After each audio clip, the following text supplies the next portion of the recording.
Idaho's first In-N-Out burger just opened, and apparently people are thrilled.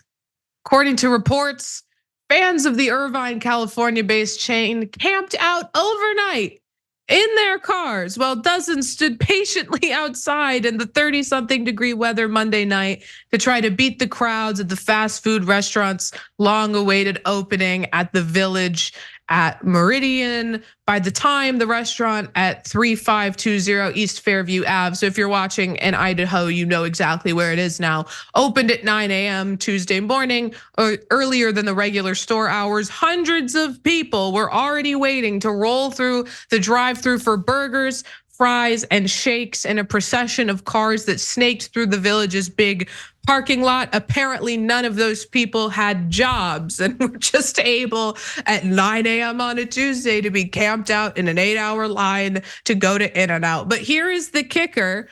The line began in a dirt lot near Urban Outfitters, where a sign warned potential customers it could be a wait of 7 to 8 hours. Jesus. You can't really call that fast food at that point. But so the line to get in the lobby curved out the door and along the sidewalk, stretched all the way down the street, though it apparently was moving somewhat quickly. But is it worth it? Many Idaho residents who lived in California previously were excited to get their double doubles again, whatever that is. We don't have In-N-Out here in Chicago, but some thought the frenzy was insane and not worth the hype. This one person said, "Who cares? It's a hamburger," which was pretty much my take on this. And but I'm not alone. I'm not alone in that opinion, because apparently Congresswoman AOC would agree with me. While you're out here, will you be going to In-N-Out? And is there anything you can do at a federal level to take on the quality of the fries? Thank you for saying this. People need to talk about it. Thank you for saying this, because every time I come out here, everyone's like, "Oh my God, In-N-Out, In-N-Out." And I'm like, my controversial non-political opinion is that it's overrated. Yeah. I agree with her. I've been to In-N-Out a couple times, never really enjoyed it. I said that in the production meeting. I literally got booed by, I literally was booed for saying that. It was apparently my worst take yet. I really didn't find it extraordinary. I definitely wouldn't wait 8 hours for it. I probably wouldn't wait 30 minutes for it. I'm impatient, but it just didn't blow me away the way it was so hyped up to me, just for it to be a fast food restaurant with okay food. I don't know, feel free to disagree with me, but I do feel I'm in the right on this issue and every other issue. Yeah, I like how you added and every other issue. Okay, so first of all, let's acknowledge that In-N-Out is the most ironically named restaurant. Even if it's not a new one in Idaho, no one ever just goes in and out of In-N-Out. It takes a long time because there's tons of people who go. It's true. There's the drive-in on In-N-Out is longer than any other fast foods.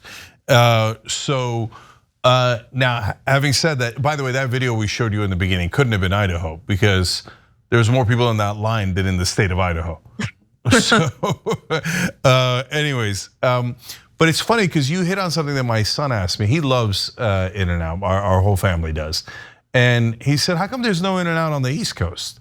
And I explained to him how absurd companies can be sometimes. I had a friend who tried to start a franchise for Dunkin' Donuts in LA. Now this is about 15 years ago or so. And they told her, no, this was Dunkin' Donuts headquarters. They said, no, people on the West Coast don't eat Dunkin' Donuts. They're Krispy Kreme, we've tested it, and there's no way they're gonna like Dunkin' Donuts. Okay, now there's Dunkin' Donuts on the West Coast, and guess what? People love it, of course, right? There aren't different human beings on the West Coast than there are on the East Coast. We're the same species. By the way, in LA, about 75% of LA is people from New Jersey and New York. So of course they couldn't. When the Dunkin' Donuts opened, it was like an In-N-Out in Idaho. Okay, so the In-N-Out's a little bit more complicated because they're family owned. They're kind of an interesting. They're very religious, but in kind of a wonderful way. They treat their employees really well.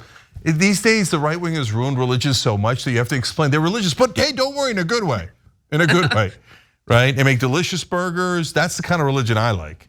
And so the problem that AOC and you are having with the fries, I don't know if you have an issue with the fries, but is that you're not getting them animal style. That's why. And so to me, that makes it much better. Anyways, would I sit, like I love In-N-Out. Would I sit 7, 8 hours to wait for a burger? Oh, hell no. Okay, my dad, sometimes we'd go to a place that we really wanted to go to, is popular, and there'd be a line. And my dad doesn't care about food, so he's a very practical, logical guy. So he's like, why we wait here? There is other restaurant right there. Right there, I see it. There's another one over there. Why we don't go there?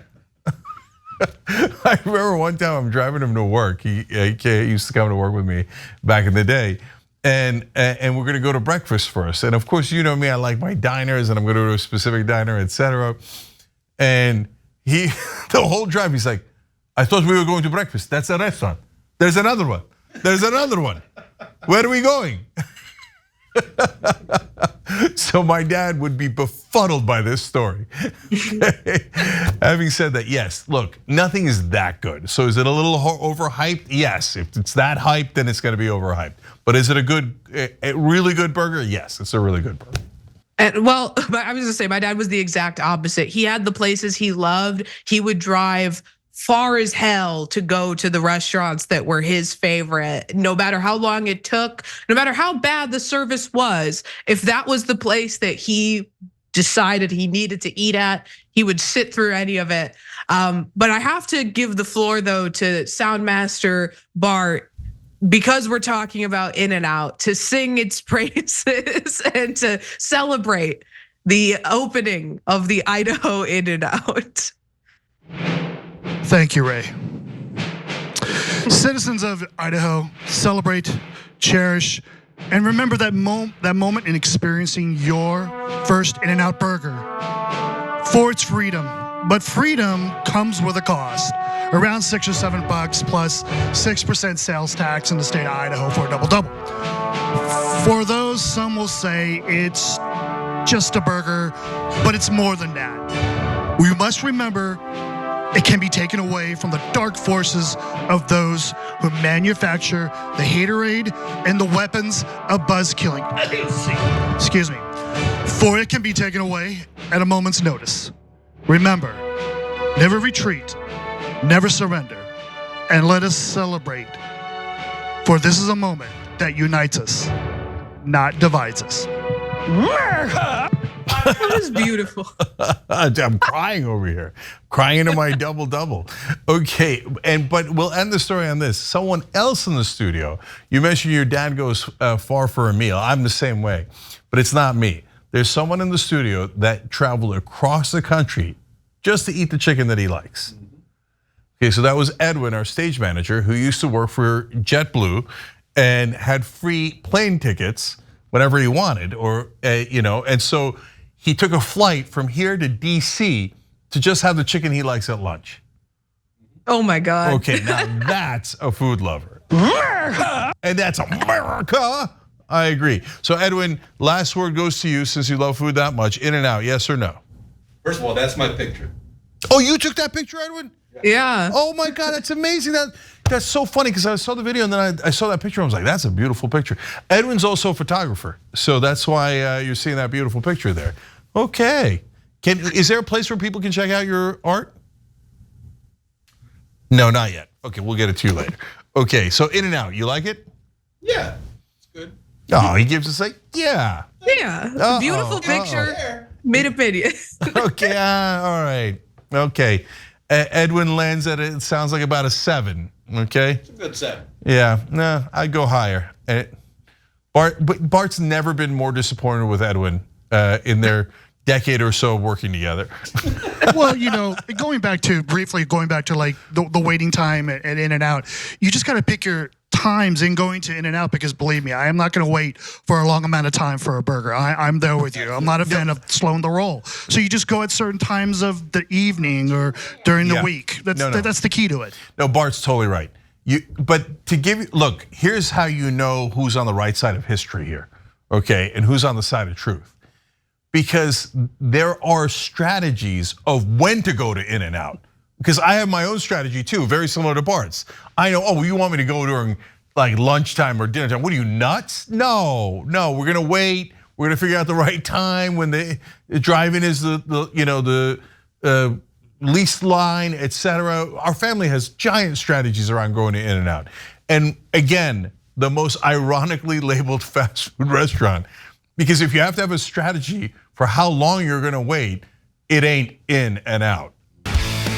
Thanks for watching. If you become a member, you get to watch all this ad-free, except for, of course, this ad. Still, hit the join button below.